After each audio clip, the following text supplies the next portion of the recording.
వనపర్వము షష్టమశ్వాసం. సైంధవుడు ద్రౌపదిని చూచుట. కొంతకాలం గడిచింది.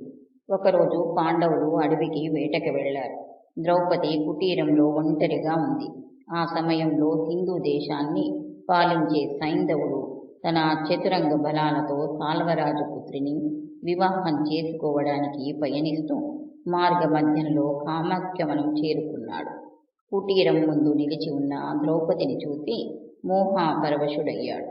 తన మిత్రుడైన కోటికాసుని పిలిచి, ఈ సుందరాంగి ఎవరు? ఆమె పట్ల నా మనసు లగ్నమైంది.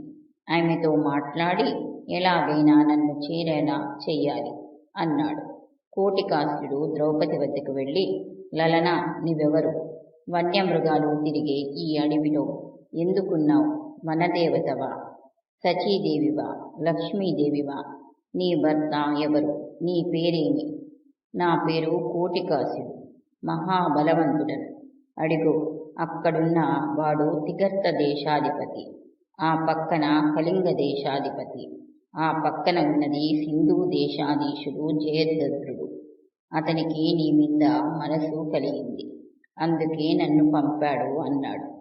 ఆ మాటలు విన్న ద్రౌపది, అన్నా, నేను ఒంటరిదానను, పుత్రవతిని. నువ్వు నా దగ్గరకు రావడం తగదు. నన్ను సామాన్య స్త్రీగా ఎంచవద్దు. నేను పాంచాల రాజా పుత్రిని. నా పేరు కృష్ణ. పాండవుల ధర్మపత్నిని. వారితో వనవాసం చేస్తున్నాను. కొంతసేపట్లో నా భర్తలు వస్తారు. ఈ సమీపంలో కొంత సమయం ఉండండి. వారు రాగానే అతిథి సత్కారం చేస్తాను అన్నది. కోటికాసుడు జరిగినది జయద్రథునికి చెప్పాడు. ఎలాగైనా ద్రౌపదిని అపహరించాలన్న ఉద్దేశంతో జయద్రథుడు కుటీరంలో ప్రవేశించాడు. సైంధవుడు ద్రౌపదిని తీసుకుని పోవుట. ద్రౌపదితో, ద్రౌపది, నువ్వు పాండవులు క్షేమమేనా అన్నాడు. ద్రౌపది, అయ్యా, అందరూ క్షేమమే. నువ్వు మా అతిథివి. నా భర్తలు వేటకు వెళ్లారు. వారు రాగానే నీకు అతిథి సత్కారాలు చేస్తారు అన్నాడు. సైంధవుడు, ద్రౌపది, నీ మీద నాకు మనసైంది. రాజ్యమును కోల్పోయిన పాండవులతో నువ్వు పొందే సుఖము ఏమి? నాతో వచ్చిన సౌఖ్యములు అనుభవించగలవు అన్నాడు. ఆ మాటలకు ద్రౌపది భయపడింది. పాండవులు వచ్చే వరకు నిరీక్షించాలని అనుకుంది. అంతవరకు అతనిని ఎలాగైనా మాటలలో పెట్టాలని అనుకుంది. అయ్యా, నీవు నా భర్తల సోదరి దుశ్శల భర్తవు. ఆమె నా భర్తల సోదరి కనుక నువ్వు నాకు సోదరుడి. నువ్వు ఇలా మాట్లాడడం తగదు. జయద్రథుడు, ద్రౌపది రాజులకు ఆడవారి విషయంలో వావి వరుసలు లేవు. అది రాజధర్మం. రాజులు తమకు ఇష్టం వచ్చినట్లు వినోదించవచ్చు. స్త్రీలు ఏ ఒక్కరి సొత్తు కాదు. ఎవరినైనా కోరినా పొందవచ్చు అన్నాడు. ద్రౌపది ఇంక వీడు మంచి మాటలతో వినడు అనుకుంది. వై క్షేత్రియ కులంలో పుట్టిన అధముడా, పాండవుల పరక్రమము తెలిసి నన్ను అవమానిస్తున్నావు. ఫలితం అనుభవిస్తావు. జయద్రథ, భీముని సంగతి తెలుసు కదా. గుహలో నిద్రిస్తున్న సింహాన్ని జూలు పట్టుకలాగుతున్నావు. అర్జునుని గురించి, అతని గాంధీవం గురించి తెలియనా? అతనికి ఆగ్రహం తెప్పించినా వాడు బతకడం అసాధ్యం. నకుల సహదేవులను అవమానించడం చాచుపాములను తొక్కడం వంటిది. ఎలాగైనా నీటితో నీకు చావు మూడింది కనుకనే ఇలా మాట్లాడుతున్నావు. జాగ్రత్త అని హెచ్చరించింది. ఆ మాటలకు జయద్రథుడు నవ్వి, పాండవుల పరక్రమము నాకు తెలియను. నన్ను భయపెట్టకు. మేము పరక్రమవంతులమే. ఇంకా మరు పలకక నా బంగారు రథంలో ఎక్కుము అన్నాడు. జయద్రథ, నేను మహావీరుల ధర్మపత్నిని. శ్రీకృష్ణుడు నా అన్న. నేను ప్రతివ్రతను. నా ప్రాతిపత్యం నిన్ను దహించగలదు. అర్జుని గాంధీవము, భీమసేనుని గదాపాతానికి నీ మదము అలుగుతుంది అన్నది. కాని సైంధవుడు వినక ఆమె చీర పట్టుకుని లాగాడు. ఆమె అతడిని బలంగా నెట్టింది. సైంధవుడు కింద పడ్డాడు. ద్రౌపది గట్టిగా అరుస్తూ ధౌమ్యుడిని పిలిచింది. సైంధవుడిలో పట్టుదల పెరిగి ద్రౌపదిని బంధించి రథంపై ఎక్కించి తీసుకుపోసాగాడు. అది చూసిన ధౌమ్యుడు, అయ్యా, రాజులకు ఇలా దుష్కర్మలు చేయడం తగునా? ఆమెను వదిలిపెట్టుము. నీ పాపము నిన్ను నాశనం చేస్తుంది అంటూ రథం వెంట పరిగెత్తాడు. పాండవులు ఇంటికి రాగానే వారికి దుశ్శకునాలు గోచరించాయి. ద్రౌపది పరిచారిక వారికి జరిగినది వివరించింది. పాండవులకు కోపం వచ్చింది. వెంటనే సైంధవుడు వెళుతున్న దిక్కుకు పరిగెత్తారు. రథం వెనక పరిగెడుతున్న ధౌమ్యుణ్ణి వెనకకు పంపి పాండవులు సైంధవుణ్ణి వెంబడించారు. తన రథం వెనక వస్తున్న పాండవులను చూసిన సైంధవుడు, ద్రౌపది, వారిలో నీ భర్తలు ఎవరు చెప్పవా అని చమత్కరించాడు.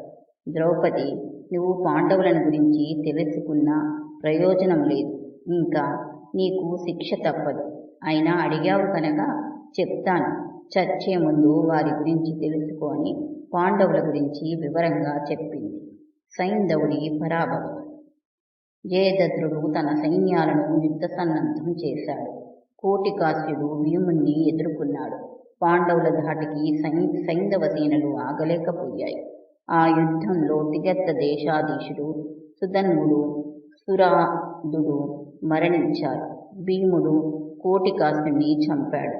అర్జునుడు, సృంజయుడు, సూక్తుడు, శత్రుంజయుడు, సుప్రబుద్ధుడు, శుభంకరుడు, భ్రమంకరుడు, శూరుడు, రతి, గూహకుడు, బలాఢ్యుడు అనే పేరుగల సౌవీర వీరులను చంపాడు.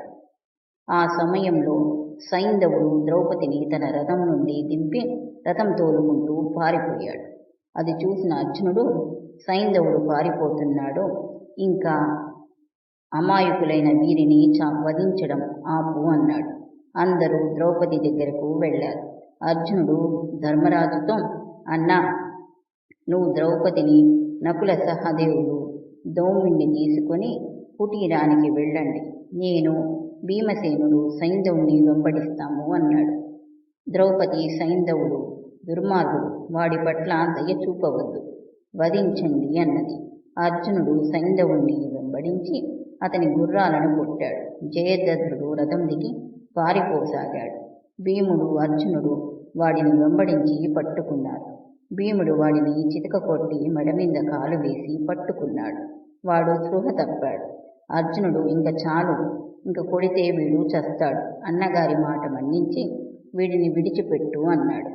భీముడు, అయ్యో, వీడిని వదిలితే ఎన్ని అనర్థాలు జరుగుతాయో, వీడికి తగిన శాస్తి చేస్తాను అని పదునైన కత్తి తీసుకుని తల 5 చిక్కలుగా గొరిగి, జయద్రథ, నువ్వు పోయిన చోటంతా నేను పాండవుల దాసుడను అని చెప్పు, లేకుంటే చస్తావు అన్నాడు.